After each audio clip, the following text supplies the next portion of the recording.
자, 여러분, 민간 우주 개발하면 어떤 이름이 제일 먼저 떠오르시나요? 아마 열의 아홉은 스페이스X를 생각하실 거예요. 그쵸? 그런데 말이죠. 이 거대한 거인의 그림자 뒤에서 정말 아주 똑똑하게 자신만의 영역을 개척하고 있는 회사가 있습니다. 바로 오늘 이야기할 로켓랩입니다. 그래서 오늘 우리가 던져볼 핵심 질문이 바로 이겁니다. 스페이스X가 사실상 시장을 장악한 것처럼 보이는 이 시대에 과연 또 다른 챔피언이 등장할 자리가 남아있긴 한 걸까요? 이야기는 2006년 뉴질랜드에서 시작됩니다. 아주 특별한 인물이죠. 독학으로 로켓 공학을 마스터한 엔지니어 피터백이 로켓랩을 세웠습니다. 자, 그럼 로켓랩은 어떤 회사냐? 이 회사의 핵심을 한 단어로 말하면 바로 집중입니다. 그러니까 모든 걸 다 하려는 게 아니에요. 딱 소형 위성이라는 아주 구체적인 틈새 시장에 모든 화력을 집중하고 있는 거죠.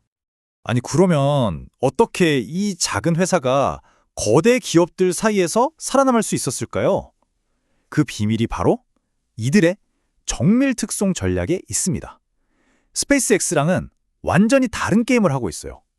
이 전략을 이해하는 가장 쉬운 방법이 있는데요. 비유를 좀 들어볼게요. 스페이스X가 거대한 광역버스라고 생각해보세요.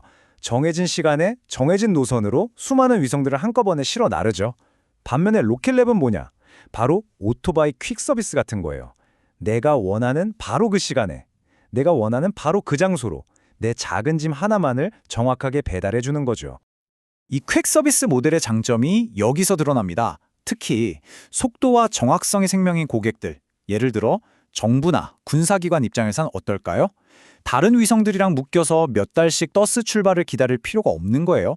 내가 원할 때, 내가 원하는 정확한 궤도의 위성을 딱 꽂아주니까 이건 정말 매력적인 대안이 될 수밖에 없죠. 근데 이런 독특한 전략은 그냥 나온 게 아닙니다.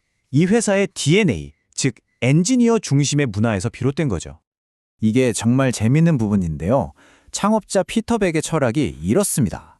우리 회사 재무팀도 로켓 엔진에 대해 깊이 있는 대화를 나눌 수 있어야 한다. 와, 대단하죠? 정규 교육 없이 혼자 공부한 엔지니어 출신이라 그런지 회사 구석구석까지 이 엔지니어링 DNA를 심어놓은 거예요. 바로 이런 문화가 로켓랩만의 독특한 문제 해결 방식을 만들어낸 거죠. 자, 지금까지 전략이랑 문화를 이야기했는데 아무리 그래도 로켓 회사는 결국 로켓으로 증명해야 하지 않겠습니까? 그럼 이제 로켓랩이 손에 쥐고 있는 무기들이 뭔지, 그리고 이걸로 어떤 큰 그림을 그리고 있는지 한번 살펴보죠. 로켓랩의 기술 로드맵은 아주 명확합니다. 단계별로 착착 진행되고 있어요. 첫 번째, 이미 시장의 강자로 자리 잡은 소형 발사체 일렉트론. 그리고 두 번째, 아예 위성 자체를 만들어주는 포톤 플랫폼. 마지막으로 세 번째, 이게 진짜 야심작인데 바로 펠콘9의 도전장을 내민 뉴트론입니다. 여러분, 로켓 비즈니스에서 가장 중요한 게 뭘까요? 바로 신뢰입니다. 단 한 번의 실패로 모든 게 날아갈 수 있거든요. 그런데 로켓랩의 주력 로켓, 일렉트론이 지금까지 성공적으로 발사된 횟수가 무려 40회가 넘습니다. 이건 정말 엄청난 기록이고 가장 큰 자산이죠. 하지만 지금까지의 성공만으로는 부족합니다. 로켓랩의 미래, 이 회사의 가치를 완전히 바꿔놓을 게임 체인저가 바로 뉴트론이에요. 이게 성공하느냐 마느냐에 회사의 운명이 걸려있다고 해도 전혀 과장이 아닙니다. 왜냐하면 이건 스페이스X의 펠컨9과 정면으로 맞붙는 재사용 로켓이거든요. 바로 이 지점입니다. 뉴트론이라는 거대한 꿈. 이건 엄청난 기회인 동시에 정말 엄청난 리스크이기도 하죠. 그래서 전문가들의 시선도 극명하게 엇갈립니다. 자, 투자자들의 시각을 한번 볼까요? 먼저 긍정적으로 보는 쪽 불케이스는 이렇습니다. 피터백이라는 천재적인 리더가 있고 소형 위성 시장은 이미 꽉 잡았잖아? 뉴트론만 터지면 대박이야, 이런 거죠. 반면에 신중론, 베어 케이스는 이렇게 말합니다. 잠깐만, 이 회사 아직 적자야. 그리고 주가는 매출의 36배나 돼. 너무 비싼 거 아니야? 뉴트론 개발하다가 잘못되면 어떡해? 이렇게 팽팽하게 맞서고 있는 겁니다. 물론 로켓랩도 이런 우려를 모르는 게 아니죠. 그래서 명확한 약속을 내놨습니다. 네, 알겠습니다. 저희 2026년까지 영업이익 흑자 만들고 2027년엔 순이익까지 흑자로 전환하겠습니다. 이렇게 구체적인 타임라인을 제시한 상태입니다.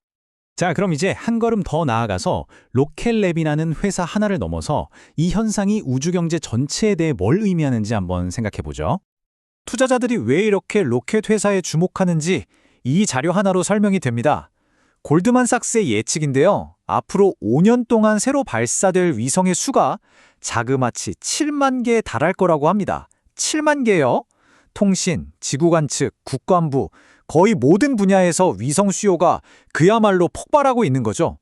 바로 이 어마어마한 시장이 로켓랩 같은 회사들이 뛰어들고 있는 전쟁터입니다.